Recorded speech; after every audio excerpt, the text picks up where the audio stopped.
you guys see me wincing, like moving around a little weird, it's because I absolutely butchered my chest area at work. And it's killing me. Just a pulled muscle. It's okay. First of all, I want to start this off with celebrating the fact that this right here is back. This is the Witch's Brew Alani Nu. And I'm going to crack it here like it's 1996. Telling y'all. Yep. Fall is here, no doubt.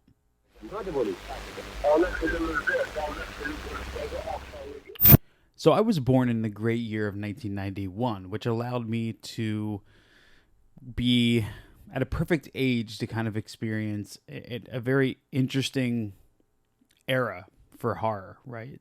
Wasn't what it is now, wasn't what it was in the 80s, but there's this fun little span of time there. Let's say from 96 to 2013. That's probably the most fascinating, right? From Scream to The Conjuring. And I was lucky enough, and I have to thank 1984 Publishing and Clark Collis enough for supplying a review copy for me to be able to talk about this on multiple platforms. Podcast episode coming soon. But they were nice enough to send me Clark Collis's new book right here, Screaming and Conjuring. This is awesome. This is a paperback review copy of it.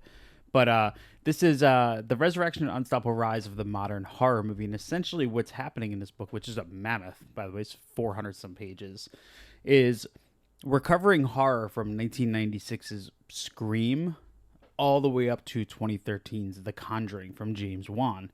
And those, 17 years of influence that really separated itself from what came before in the 60s, 70s, 80s. Went through a deep struggle, is full of, what's the word I'm looking for? Interesting pieces that you can dissect and pull apart, interesting people.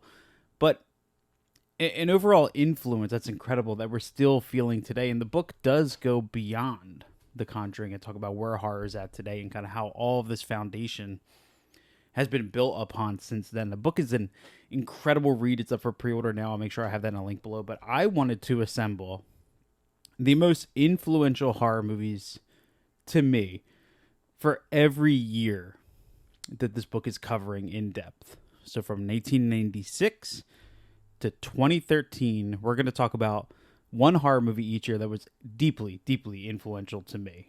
So we're not going to go super crazy, stupid in depth, but we'll talk about it. So let's have some fun here.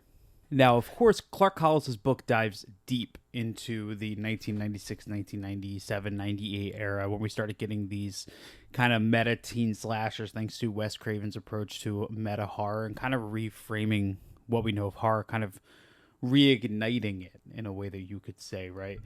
So for me, when I was looking at 1996, I was trying to not be typical and maybe not pick Scream, but as of looking at the collection, and by the way, I have to own all of these physically in the collection behind me. I couldn't not talk about Scream, which I have in this 5 film set here. I will never forget the cultural response to the opening scene of this movie with Drew Barrymore's character. I knew that scene long before I ever actually saw the movie, and I can't tell you when I remember seeing the movie, but I knew that opening scene. I knew the imagery of her hanging gutted from the tree. Obviously the phone call was incredibly influential. What's your favorite horror movie? I remember just trivia going wild. I remember having Trivial Pursuit with my parents and it going wild over who was the killer in the first Friday the 13th, right? Which we all know was Pamela, but people don't know that. Even people who have seen the movie, your brain automatically goes to Jason, right? And that still will trick people up to this day, right? Scream changed the landscape for everything, and it did such incredible things for the genre, but also created this very tiring kind of teen meta slasher subgenre thing. I'm not as big a fan of I Know What You Did Last Summer. I'm especially not a fan of I Still Know What You Did Last Summer. There was a lot of movies that came out of this that aren't great, But there's a lot that we love today that was born because of what Wes Craven did with Scream. So for 1996, I just couldn't pick something else, man. I had to do it. I'm sorry. So Scream was my pick for 96. 97 is probably going to throw some people off here. Let me see something here. 4.5 hours. Massive Stephen King kid. Pet Sematary is one of the earliest like adult novels I ever read. The influence on King to me and many other people that kind of work in this genre or discuss film in this genre is legendary, right? You can't even begin to really touch on it in conversation. It influenced us in so many ways. But I remember as a kid sitting down for the 2-night event that was 1997's The Shining. Yeah, this is the Mick Garris written and directed Shining that actually had approval from Stephen King, who was on set, very influential in the actual day-to-day production of this film. For me to be holding a Blu-ray from Scream Factory, look at that guy right there, it's incredible. I had this on DVD for so long. I probably still have it back there. Now I know, right? Stanley Kubrick's highest tier. I love Stanley Kubrick's The Shining. The fact is, it's not a great adaptation of the book. It's a complete reinterpretation that takes complete freedom, which is okay. But it's really interesting to know that to counter that programming, there is an incredibly authentic TV, I guess, TV movie, 4.5 hours. Would that be considered a movie? Series movie, however you want to word it, that is as authentic as it gets, right? And that's what you're getting with Mick Garris's The Shining. I threw this on a couple weeks ago to kind of kick off my August spooky season kind of beginning watches, and it was like this flood of nostalgia. And there's actually another movie in this list that does the same thing that's very similar, but yeah, 1997's The Shining. This Blu-ray has a new 2K scan for Interpositive. There's also an audio commentary with Stephen King, Mick Garris, and Steven Weber, Cynthia Garris, select crew. One day, maybe we'll cover this on Beyond the Blood, but we already talked long enough about movies that are 90 minutes. I don't know if our runtime can sustain a commentary from Stephen King's The Shining, but influential? Absolutely, 100%. This next pick, y'all are going to be mad at me, okay? I promise. I swear. Not saying this is a good movie, and I have to be clear, I'm not saying that these are the best movies from this year, from these select years, right? These are movies that were just influential to me, which are going to be different than the movies you're going to pick as influential to you. Still kind of, fuck it. For 1998, it's going to be Scream 3. Yeah. I like Scream 2. I love Scream. Scream 3 just landed at this perfect time for me to just become obsessed with it in a weird way. Watching it now, I don't understand why I loved as much as I did. It's incredibly silly. It's probably the less horror of like the entire franchise. There's a lot of really questionable stuff here. Obviously, the departure of Kevin Williamson from writing the script was a big influence. But you can see kind of where he's trying. I always love the idea that they built the Prescott house on the set for the Stab movie, and you kind of have some scenes in there. The reveal was legendary to me. I always like the reveal. I don't know. For some reason, Scream 3 just landed at a time that was incredibly influential for me. And I love Dewey at the top of the stairs. Ghostface throws a blade and the butt of the knife hits him in the head. I always love that. You know, it's not great, but to me, every time I think of the Scream franchise, I think of the first movie and I think of the third. I don't know why. It just is what it is, right? And I remember years later telling somebody that Scream 3, this is before we got the sequels, right? Before we even got Scream 4. I remember having a conversation with somebody, I think maybe in high school. And I was like, yeah, Scream 3 is my favorite. And they're like, you're out of your fucking mind. That's just as that comment was just influential to me as Scream 3 was. So 1998, kill me in the comments. Scream 3. I'm sorry. I'm telling you guys right now, this witch's brew, out of control. If you get the variety pack with the pumpkin, throw the pumpkin out. It's really, really bad. What year are we on? 96, 97, 98, 1999. Wow. Y2K. Remember all that? Everyone thought the world was going to end, and here we still are wishing the world ended. Anyway, I couldn't not go with House on Haunted Hill. William Malone was such an interesting figure in horror directing at this time. And to kind of remake the Vincent Price classic, it needed it, right? I'm not a massive fan of the original.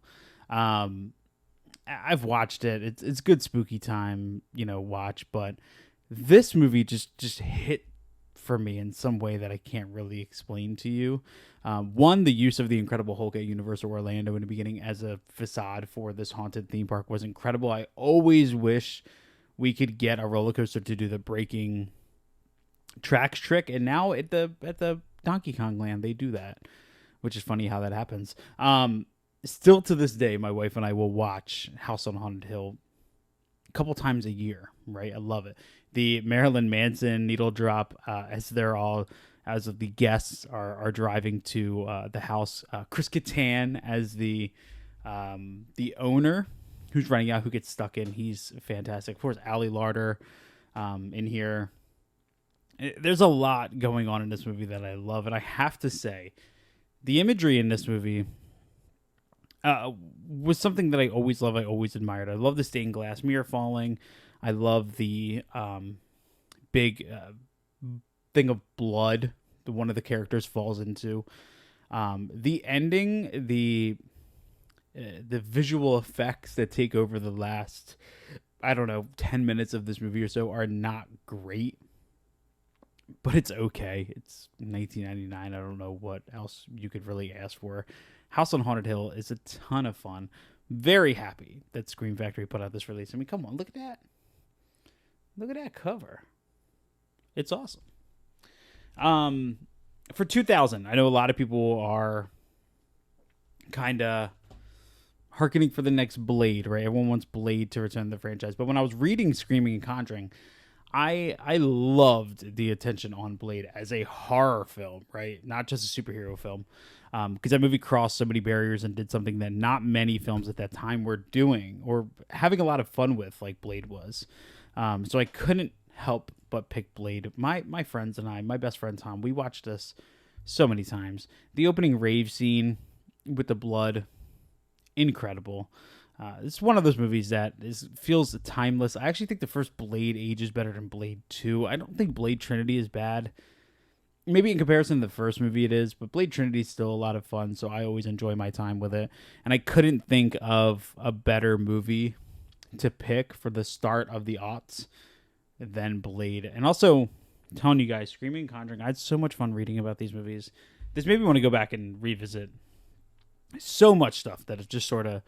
Blade never left my mind, but it did kind of take a back seat with all the new stuff, and I was like, oh, I really want to go back and rewatch that, and I did. Loved it. Had a whole lot of fun with it. 2001, this is where we really start getting into some fun, unique stuff, because at this point, we're really trying to figure out exactly what the genre is. So we're getting these... We're not to the torture porn era yet, right? We're on our way, but there's still this kind of identity crisis happening with the genre. So you're getting some really interesting output from filmmakers, stuff that kind of tackle that line between thriller, horror, and even though I think they're the same thing.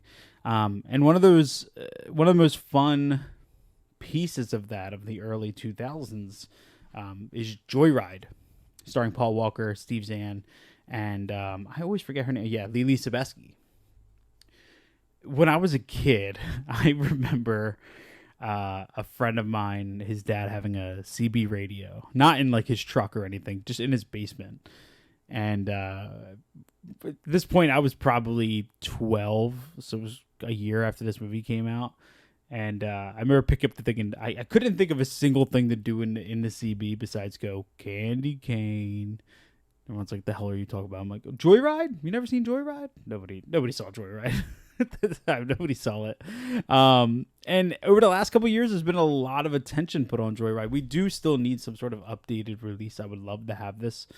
Even though there is a Blu-ray, I would love to see this get some more exaggerant treatment. I think it deserves it. And I think there's some good assessments that you can make about this movie, especially them being forced to walk naked into the diner and order what is it, 17 cheeseburgers or something.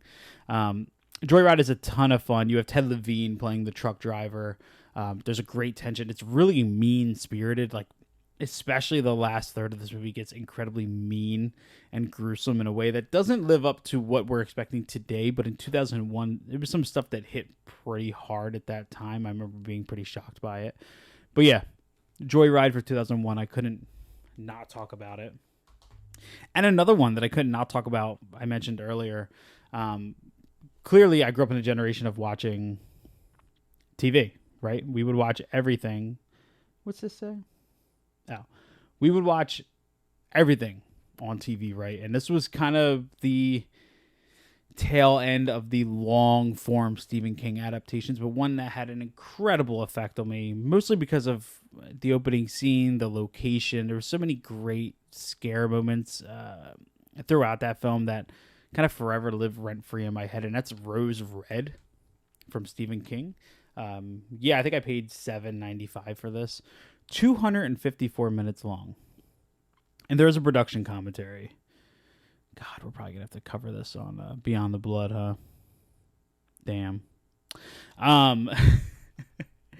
The head in the fridge, all of the scenes that are out in the garden. There was so much terrifying stuff to me as a kid watching this on TNT, of all places. I remember watching this. And I remember having to wait day after day to kind of go back and watch it because it felt so epic at that time. It made you wait. It felt episodic, right? Really built that excitement for what was to come. Was absolutely obsessed with this. And the sequel, I liked. I didn't love, but I can't talk about influential horror from this era without mentioning Rose Red. I just can't do it. So now we're really going to get into the next evolution of horror, which was the beginning of what was labeled, thanks to a reporter, as the torture porn era. I know that word's probably going to not be happy with YouTube, but high tension. Now I'm sitting there holding this nice, I can't remember if this is a 4K or a Blu-ray. I think it's a Blu-ray. Now I'm sitting here holding this nice release with essays and all. No, it's a 4K and stuff. I had this on DVD. Back in the day, the unrated cut, the too extreme cut, as they called it. And what was really interesting about this time is that this was kind of a couple years into the beginning of like the French New Wave movement, or the French Extremity movement. Not New Wave, the French Extremity, where the French kind of had this thing where they were like, okay, look, we can show nudity in our movies, but violence is frowned upon. And in the U.S., they can show violence, but nudity is frowned upon. We're just going to combine the both. And we're going to throw in political elements and all kinds of stuff. And that's kind of where High Tension came out of. Alexander Aja, who would go on to work on the Hills of Eyes remake, Piranha, and all kinds of work. He did Crawl, the alligator movie. The end twist of this movie always threw me off, but the violence of this movie is so impactful.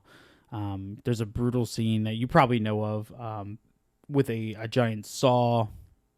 The home invasion sequence that happens kind of to kick off the second act of the movie is incredibly brutal and has one of the most vicious decapitations I've ever seen in my life. We watched this movie over and over and over again an unbelievable amount of time. So High Tension for 2003, I couldn't pass it up. But also for 2004, this is a mod. So please forgive me for this. Club Dread. I had this on DVD when I was a kid. Bill Paxton playing a sort of Jimmy Buffett Margaritaville like spoof character was great. Clearly we were huge fans of Super Troopers. So for Club Dread to come out and kind of really nail the comedy bits, but also be a fun slasher, was hella hella enjoyable. I remember watching this, and I got a bunch of friends together, and I remember watching this and Shriek If You Know What I Did last Friday the 13th, which was kind of like a spoof on all of these movies at the time. But Club Dread is a ton of fun. Like, absolutely fun. The humor is great. The characters are silly as hell. But it really, really, really leans into the horror elements and makes for a gory, kind of sort of meta slasher that makes fun of the post-Scream era of horror in a fun way that I think that deserves an actual official studio release sometime soon, since this bad guy is still stuck on DVD somewhere. So Club Dread for 2004. And I know I'm speeding up, just trying to get through some of these. 2005. Now we're really getting into the heyday, the extremity of the torture P word era, and a big one for me when I was a kid was Hostel, and mostly because at this point I was 14, and I remember hearing my parents talk about the marketing of this movie, and everything then was like you got trailers and stuff, but you didn't really get. Oh no, I wasn't 14. This says I was I was 14 when this came out. At this time, it was a lot of naysay. There wasn't a ton of clips out on the internet, anything that you can go and watch. You had the trailer, and then you have word of mouth, right? And word of mouth about Hostel was huge. And I remember my mom having a conversation with somebody. I think we were at my brother's baseball game. And she was like, "Oh, I heard it's the most disgusting movie ever made. It's the guy who made Cabin Fever with the shaving scene." Everyone was talking about it. When we finally got it, like at home, because didn't see it in theaters, this was like a study for us, right? Just how vicious and mean this movie was, and the torture scenes were so impactful. I mean, getting cut in your Achilles tendon, and eyeball hanging out, and but I found some a newly discovered respect for it as I got older, and I actually tend to like Hostel Part 2 more than the first Hostel. But still, I mean, when I was a kid, when I was 13, 14 years old, when I got my hands on this, absolutely loved it. I cannot wait for the 4K of this. Eli Roth has mentioned how poor this movie has looked since release. Very excited to see it fixed up. So... And let's chat about Alexander Aja again real quick. 2006, The Hills Have Eyes. This was a fascination of mine, unlike any other. Like, I dissected this movie in and out. There's a great documentary that was on the DVD that's also on the Blu-ray release. Hot take, maybe not. This is better than Wes Craven's original Hills Have Eyes. Maybe it's an energy thing. Maybe because this movie's more energetic. It's much more violent, much more brutal. The incorporation of the kind of nuclear radiation effects on the family was great compared to the original. But the just nonstop feeling of dread this movie has from the opening moments with the radiation, with the scientists getting attacked. Getting into the initial attack sequence, which is like... just goes way beyond. There's an assault. You have Ted Levine being burned on the tree. It's crazy. And then you get into the actual, like the third act, where you're introduced to, in greater detail, these mutated people who are kind of causing all of this for this family. It's out of control, man. This movie's out of control. I love the use of the nuclear siren in this. I think this movie's got great sound design. The music... or the composed music is awesome. I love The Hills Have Eyes, man. Always been a big fan of that one. 2007. Now I'm freshman year of high school, and Trick or Treat anthologies, man. I love them. This felt like the perfect rebirth of the anthology in a way that I think still is better than what VHS is doing and stuff. This became an absolute staple every Halloween, every October. We're watching Trick or Treat. We're covering it on the Beyond the Blood podcast with the new commentary that's on this 4K release. Sam is the most adorable guy ever. love just how just how firm in lore this feels. This feels like a treat, right, for all of us who love the spooky season. We saw this, I think it was last year or the year before at a drive-in. It was a ton of fun. We took my wife's cousin, and it was just a lot of fun introducing this to another generation of horror fans. So Trick or Treat. Look how beautiful this cover is too. Look at that guy. Look at that dude. Love that movie still to this day. Still really hoping we get that sequel sometime soon. I don't know. You think it's going to happen? 2008 brought us probably one of the scariest entries of this period of horror. Brian Bertino's The Strangers. And what's so amazing about this, and it's brought up fantastically in Screaming Conjuring, what I love so much about this movie is its incredibly simple premise, just executed so well. Focus on good characters that we care about. There's no complexity. It's as simple gets, and it's so scary at the end because you were home.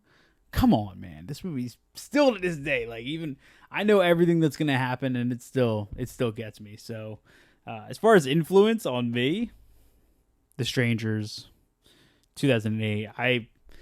We recently rewatched that, and I was like, oh, I sure hope this holds up. And yeah, friggin' holds up, man.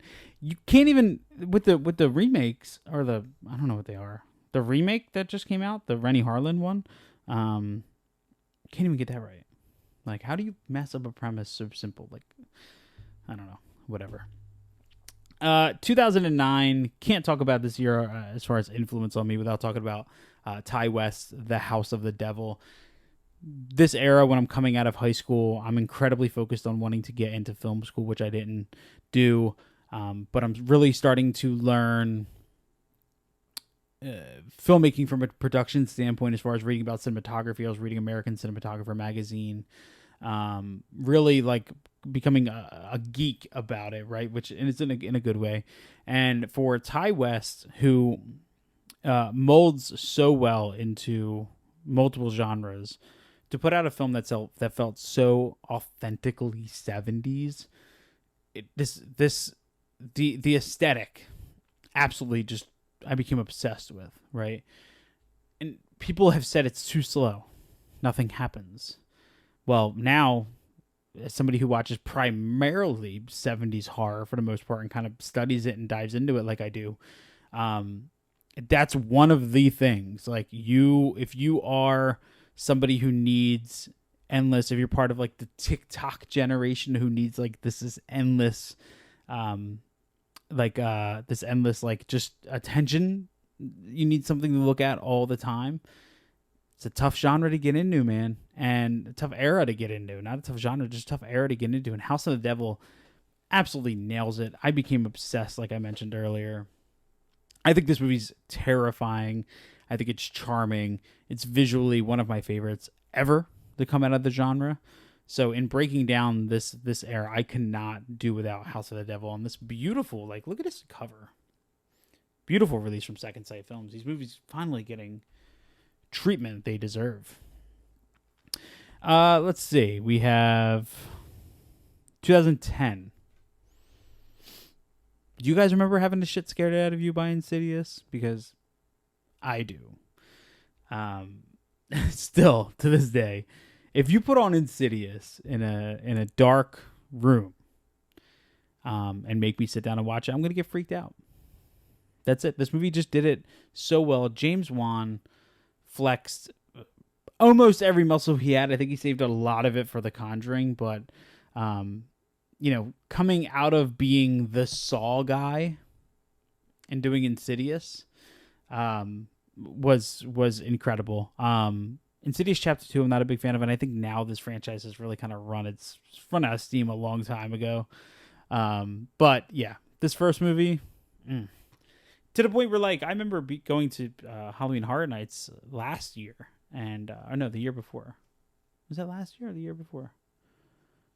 Yeah, last year. And just being stoked that there was an Insidious house, right? Even though deep inside I was like, I wish we can get a little more deep cut stuff, but Whatever. This next one, there's been this huge movement when Second Sight put this movie out of people who suddenly hate this movie, and I don't understand it. For 2011, Adam Wingard's "You're Next." Just in this community, there was this onslaught of people who just all of a sudden hate this movie, for whatever reason.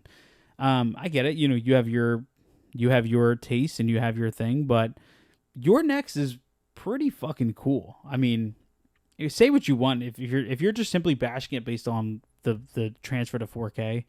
Larry Fessenden in the beginning of this movie is great. Having him pop up. Adam Wingard's direction is awesome. We have an incredibly strong female lead here who is just whooping ass the entire time. The gore is gross. I remember just the impact of the masks culturally. They were kind of everywhere at the time around the marketing. People say not a good home invasion. Barbara Crampton. This movie that brought Barbara Crampton back into the zeitgeist, man, which is just so fucking awesome. Your Next is cool, right? It's cool. It's a lot of fun. You got to watch this around Thanksgiving. If you don't like Your Next, let me know why. Just kind of curious. If you also don't like this next one for 2012, let me know why. Crazy that this even happened. Like looking back, produced by Alexander Aja. Elijah Wood in the remake of Maniac, a POV horror movie. Who directed this? This is Frank Calfoun. Yeah, this is a crazy one. People really love to sell the shock value of Bill Lustig's original Maniac, which, yes, is to the standards when it was released, right, in the 80s. The Tom Savini head explosion still holds up, right? There's a lot about that movie that still really, really, really holds up. But in context of what we're able to show now to what's being seen, especially go beyond when this was released in 2012 to now with Terrifier, it there's a certain griminess, but it's not as shocking as it was then. This one is genuinely shocking. It's very, very dark. Elijah Wood is great in it. There's a good documentary on here. It's very daring. It kind of accents the original, but having that kind of bad taste that the torture P-word era had. So yeah, it's definitely a ride. If you haven't seen the remake of Maniac, please check it out. If you have, you know exactly the struggle I'm having trying to put these words together. And then last, for 2013, I thought, oh, well, clearly I think I have to do The Conjuring. But no, I love The Conjuring. It scares the hell out of me. I had to do the remake of Evil Dead. Yeah, had to do this. I just remember the prospect, the idea of having Evil Dead remade just being absolutely mind-blowing. Fede Alvarez, we were like, who the hell is this? What the hell are we doing? Why are we remaking this? And then this guy came along. First of all, I just want to admire this beautiful 4K from Evil Dead. This kills all 19 steelbooks that they've put out of this movie since then. Just strip away every bit of humor, every bit of fun, break it down to its most primal, gross, bottom feeding level, and then just amplify that by 10. And that's what you get with Evil Dead. It's so gloriously gory and over the top and vicious and mean, and people have a big problem with that in comparison to the original, but I don't. I think this is pretty much a perfect movie.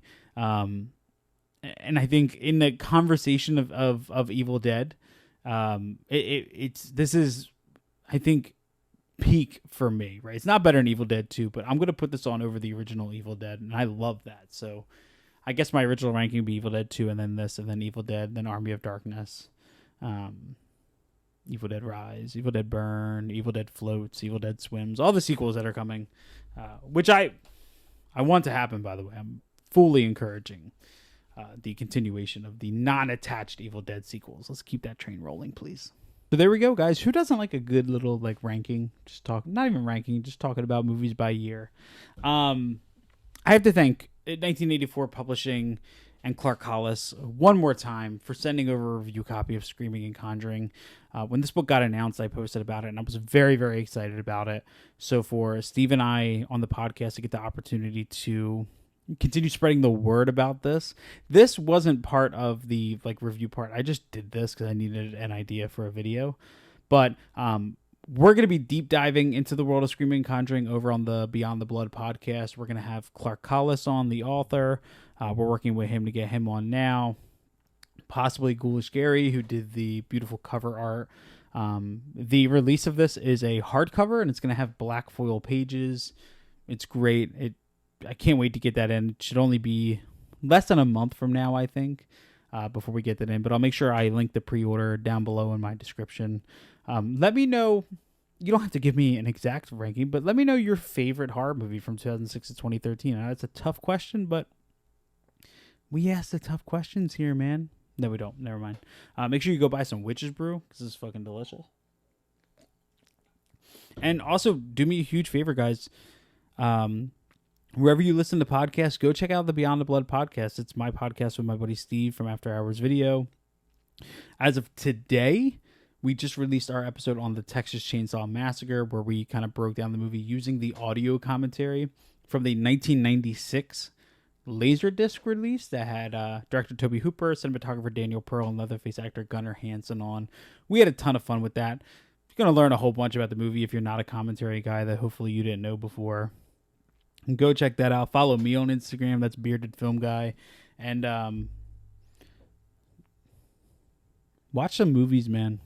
Be nice to other people on the internet. Respect others' opinions. Read your booklets. Watch your commentaries. I'll see you guys on the next one. Later.